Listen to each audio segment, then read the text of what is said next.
आज हम लोग क्लास 12th की बिलियन चैप्टर में से एक न्यूमेरिकल लिया हूँ। न्यूमेरिकल क्या है?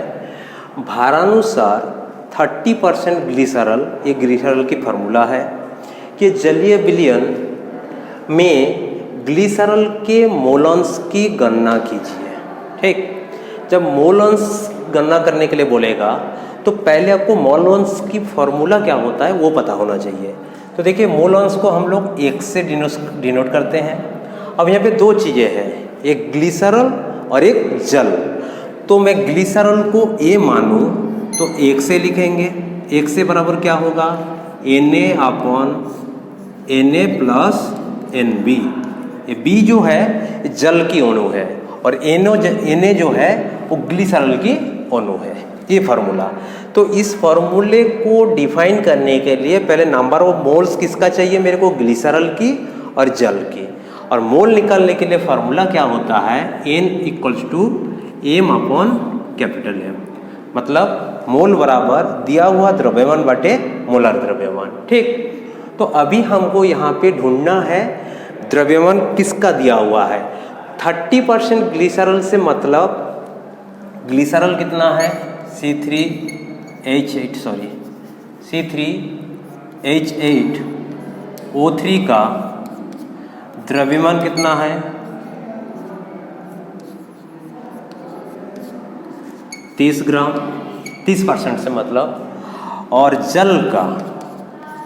जल का द्रव्यमान कितना होगा? 70 ग्राम। ठीक, अब देखिए पहले हम ग्लिसरॉल का मोल्स निकालेंगे। तो कहने का मतलब Na बराबर क्या होगा? इसका दिया हुआ द्रव्यमान कितना है? 30 और ग्लिसरॉल का मोलर द्रव्यमान निकालेंगे तो 92 होगा। कैसे 92 हो रहा है इसको देखिए, मैं यहाँ पे निकाल रहा हूँ, ध्यान से देखिएगा। O3 इसका कार्बन का होता है 12, 3 ठो है तो 12 × 36 प्लस हाइड्रोजन एक होता है 8 प्लस ऑक्सीजन 16 होता है, 16 × 48। इसको जैसे ही जोड़ेंगे आपको क्या मिल जाएगा? 92। ठीक, अब इसको डिवाइड देंगे तो कितना होने वाला है? 0.33। अब कहोगे कैसे? देखिए 30 को 92 से डिवाइड दोगे तो ऊपर वाले छोटा हो रहा है, तो डेसिमल डाल करके एक जीरो लाओगे तो 300 हो जाएंगे। 3 बार में दोगे तो ये आ जाएगा। अब किसका निकालना है मेरे को? जल का। तो जल के लिए NB = क्या लिखोगे? जल का द्रव्यमान कितना है? 70/18। जल का 18 होता है। तो ये कितना होगा? ये होगा आपका 3.89। ऐसे क्यों?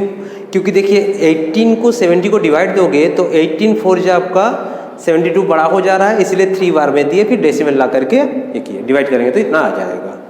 अब इस फार्मूले में रख दीजिए। इस फार्मूले में Na का वैल्यू कितना रखोगे?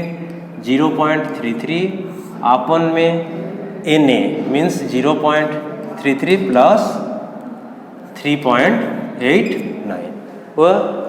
अब इसको सिंप्लीफाई करेंगे तो कितना होगा?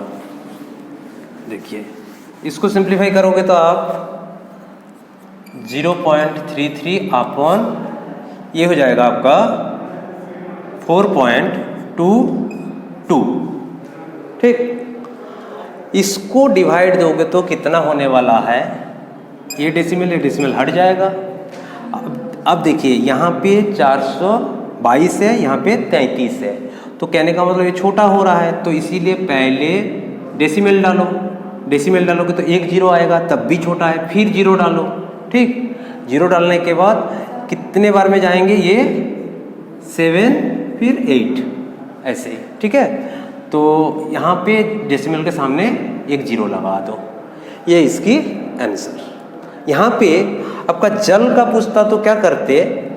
फिर वही आपको फार्मूला लगाना होता, XB = NB प्लस Na, सबकी वैल्यू पुट करके निकाल देते, या फिर 1 में से माइनस कर देते। 0.078 को माइनस कर दोगे तो जल का मोलॉन्स निकल जाएगा। फिलहाल क्वेश्चन में पूछा नहीं है, पूछता तो आपको इस प्रकार करना था। ठीक।